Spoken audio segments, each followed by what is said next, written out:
तर आम्ही पहा किती लांब आलो होतो फक्त चहा पिण्यासाठी. तर हे पहा, घरापासून आम्ही आलो होतो 70 किलोमीटर फक्त चहा पिण्यासाठी. तर हे बघा, चहा पिण्याची इथली सिस्टीम खूपच वेगळी आहे.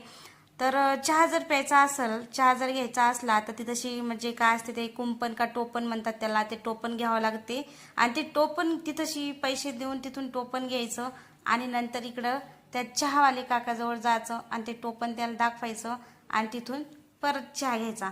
म्हणजे या हॉटेलचं सिस्टम अशी आहे की कोणी चहा घेतला आणि पैसे न देता पळून जायचं कामच नाही. कारण पहिले पैसे आहेत नंतर चहा आहे तशी. तर ही तशी जेवणाचं सुद्धा ती तशी टोपण म्हणजे टोपण द्यावं लागते. म्हणजे पैसे पे करावं लागतात सर्वात अगोदर, त्याच्यानंतर ते टोपण देतात आणि त्यानंतर मग इकडं जे तशी जेवायचं आहे ना ते तशी जाऊन ते टोपण त्या काकाला द्यावं लागते आणि नंतर ते तिथून जेवायला देतात. म्हणजे अशी सिस्टीम होती या हॉटेलची. तर मला तर फार आवडली.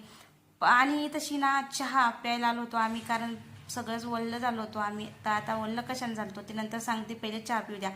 तरी तशी आम्हाला थंडी वाजत होती, लई थंडी वाजत होती. तर इथं आम्ही दोघांनी 2 कप चहा घेतले आणि चहाची क्वालिटी एकदम भारी होती. जशी आमच्या हॉटेलची होती ना बिलकुल तशीच या चहाची क्वालिटी होती. तर आम्हाला चहा लई चांगला वाटला. तर आम्ही दोघांना 2-2 कप चहा घेतले. 2-2 चहा कप घेतल्याच्या नंतर मग काय आमचं इथलं काम झालं होतं. तर आम्ही भिजलो कशासाठी तर हे सांगते तुम्हाला. तर आम्ही अचानक निघालो होतो मोतीला घरून 2:30 वाजता निघाल्यानंतर आम्ही मोतीला गेलो होतो. मोतीहून आल्याच्या नंतर मग आम्ही, इतका पाऊस सुरू झाला होता तर संध्याकाळचा टाईम असल्यामुळे आम्ही कुठे थांबू शकलो नाही, कारण लेकरं घरी होते. तर आम्ही रस्त्यानं, सगळ्या रस्त्यानं म्हणजे पाणी चालू होता तर भिजतच आलो होतो.